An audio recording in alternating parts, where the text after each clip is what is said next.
ሰላም ጤና ይስጥልን የአዲስ 24 ወዳጆቻችን እንደተለመደው ልዩ መረጃዎችን ይዘን ቀርበናል። ከዜናዎቹ ጋር አብራችሁ እንድትቆዩ ጋበዝን። በማህበራዊ ሚዲያ እርዳታ የምታሰባስቡ ከድርጊታችሁ ታቀቡ መባሉን እናነሳለን። የቲክቶከሮች እስራት ተጠናክሮ መቀጠሉንም እንደዚሁ የምናየው ጉዳይ ነው። ግብጽ ከኤርትራና ጅቡቲ ጋር የወደብ ልማት ስምምነት መፈራረሟ መገለጹ እንደዚሁም በልዩ ዘገባችን የኢትዮ ኢንጂነሪንግ ግሩፕ ወይም በቀድሞ አጠራሩ ሜቴክ አካል ከሆነው የአዳማ የእርሻ መሳሪያዎች ማምረቻ ኢንዱስትሪ ውስጥ የትራክተር ጎማ ከነቸርኬው መዘረፉን የሚያጋልጥ ዘገባም እንደዚሁ በዝርዝር እናስደምጣችሁ ይሆናል። እነዚህና ሌሎች ዜናዎች ይዘን ቀርበናል። የተከበራችሁ የቻናላችን ተከታዮች እስከ መጨረሻው ዜናችን አብራችሁን ብትቆዩ እነዚህና ሌሎችም ዜናዎች ታገኛላችሁ።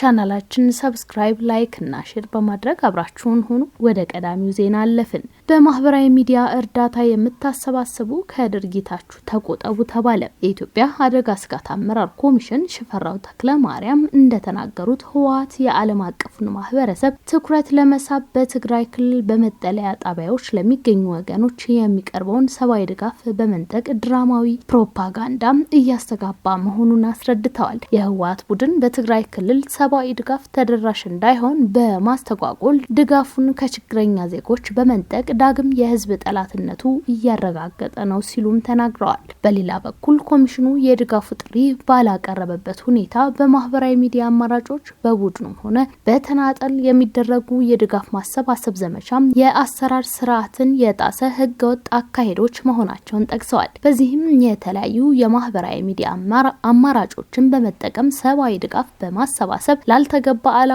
እያዋሉ የሚገኙ አካላት ከድርጊታቸው ሊታቀቡ እንደሚገባም አሳስበዋል።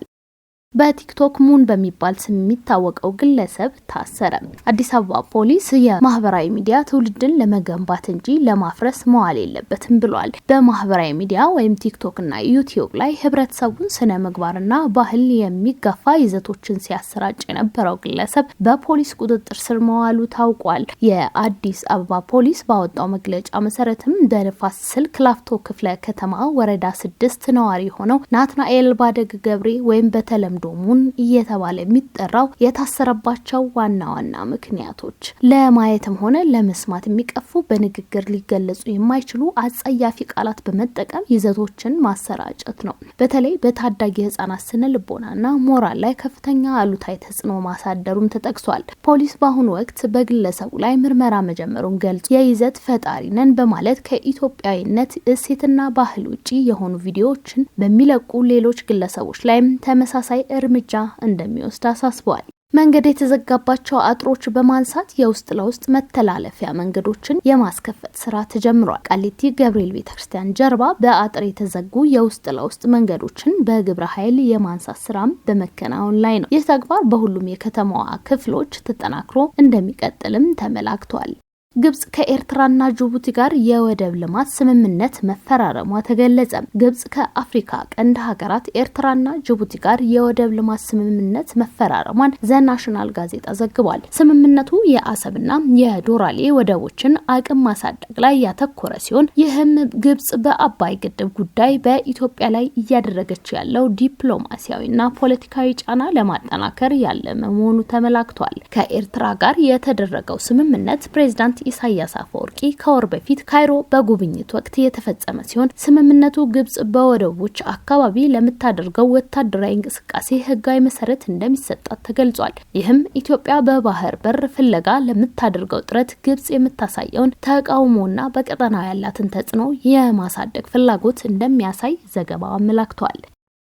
የኢትዮ ኢንጂነሪንግ ግሩፕ ወይም በቀድሞ አጠራሩ ሜቴክ አካል የሆነው የአዳማ የእርሻ መሳሪያዎች ማምረቻ ኢንዱስትሪ ውስጥ የትራክተር ጎማ ከነቸርኬው መዘረፉ መሰረት ሚዲያ አጋለጠ። በዚህ መረጃ ላይ እንደተመላከተው በሚስጥር ባለሙያ ተመድቦለት በተፈጸመ በዚህ ተደጋጋሚ ዘረፋ የህዝብ ሀብት የሆኑ እና ለሽያጭ የተዘጋጁ ትራክተሮች ቆመው መቅረታቸውም ታውቋል። በዚህ መሰረት በመጀመሪያ 53 የትራክተር ጎማዎች ቀጥሎም 59 ጎማዎች በጥቅሉ 112 2 ጎማ ከተቋሙ ባለፉት 3 ዓመታት ውስጥ መሰረቁ ታውቋል። የነዚህ ጎማዎች አጠቃላይ ዋጋ ከ20 ሚሊዮን ብር በላይ መሆኑንም ተጠቁሟል። ለዚህ መረጃ ምላሽ የሰጠው ሜቴክ የጎማ ስርቆቱ መረጃ ትክክለኛ መሆኑን አረጋግጧል። ንብረትነቱን የአዳማ ግብርና ማሽነሪ ማምረቻ ኢንዱስትሪ ጎማ ስርቆት ጉዳይ በተቋማችን ለፖሊስ ሪፖርት ተደርጎ የህግ ክትትል እየተደረገበት የሚገኝ ጉዳይ ነው ያለው ድርጅቱ ድርጊቱ የተከሰተው ደግሞ ሰኔ 12 2017 ዓ.ም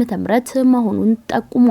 አክሎም አሁን ድርጊቱ ወደ ማህበራዊ ሚዲያ በማውጣት የህግ ተጽዕኖ ለማሳደር የሚደረግ ሙከራ ከተጠያቂነት ለማስመለጥ እንደማይቻል ሊታወቅ ይገባል። ጎማው የተሰረቀው ከኢንዱስትሪው ቅጥር ግቢ ውጭ በተለምዶ ታንከኛ በሚባል ግቢ እንደሆነም ሊታወቅ ይገባል በማለት መረጃው አስፍሯል። ይሁንና ተቋሙ የስርቆት ድርጊት ማጋለጥ በምን መልኩ ከተጠያቂነት ለማስመለጥ ሊሆን እንደሚችል ማብራሪያ አልሰጠም። ድርጊቱ እንደተፈጸመ የስርቆት ወንጀሉ ለፖሊስ ሪፖርት ተደርጎ ፖሊስም በአሰራሩ መሰረት ተጠርጣሪዎችን ይዞ አስፈላጊውን ምርመራ አድርጓል። ኢንዱስትሪው ተመሳሳይ ስርቆት እንዳይፈጽም ሙሉ በሙሉ ታንከኛ ግቢ የሚገኙ በሜቴክ ጊዜ ገብተው የተከማቹ ትራክተሮችን ከፍተኛ ጥረት በማድረግ ወደ ኢንዱስትሪው ቅጥር ግቢ እንዲገባ አድርጓል በማለት አብራርቷል።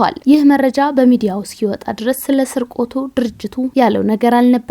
የስርቆቱ ወንጀልም በአቃቤ ሕግ መረጃው ተደራጅቶ ክስ እንዲመሰረት የተቋሙ የሕግ ባለሙያዎች ክትትል እያደረጉበት እንደሚገኙ፣ ይሁንና ተቋሙ የስርቆቱን ድርጊት ማጋለጥ በምን መልኩ ከተጠያቂነት ለማስመለጥ ሊሆን እንደሚችል ማብራሪያ አልሰጠም።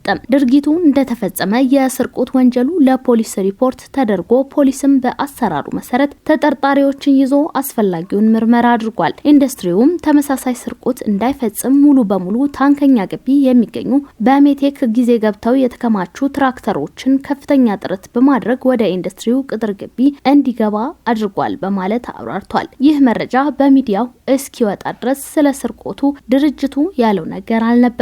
የስርቆት ወንጀሉም በአቃቤ ሕግ መረጃው ተደራጅቶ ክስ እንዲመሰረት የተቋሙ የሕግ ባለሙያዎች ክትትል እያደረጉበት እንደሚገኙ ጠቁሞ በማህበራዊ ሚዲያዎቹ ስርቆቱ በክሬንና በአይሱዚ የተፈጸመ እንደሆነ መገለጽ ሲታይ የወንጀሉን አፈጻጸም አንድም የተሳተፈበት ሰው አሊያም በሕግ ተመርምሮ የሚታወቅ ካልሆነ ማረጋገጥ የሚቻል ነገር አይደለም ብሏል። በመጨረሻም በድርጊቱ ውስጥ ተሳትፈዋል ተብለው የተጠረጠሩ የጥበቃና ደህንነት ሰራተኞች ጉዳያቸው በዲሲፕሊን ኮሚቴ ታይቶ በአስተዳደራዊ እርምጃ ከተቋሙ የተሰናበቱ ሲሆን የህግ ተጠያቂነት እንዲሁም ደግሞ እየተሰራ ነው። ከጉዳዩ ጋር በተያያዘ ከዚህም ውጪ ያለ የተባበረ አንዳችም ሰራተኛ የሌለ መሆኑም ሊታወቅ ይገባል ብለዋል። ኢትዮ ኢንጂነሪንግ ግሩፕ በቀድሞ አጠራሩ ሜቴክ የቴክኖሎጂ ሽግግርን በማፋጠን የውጭ ምንዛሪ ወጪን ለመቀነስ ታስቦ የተቋቋመ ግዙፍ መንግስታዊ ድርጅት ነው። የድርጅቱ ኃላፊዎች ድርጅቱ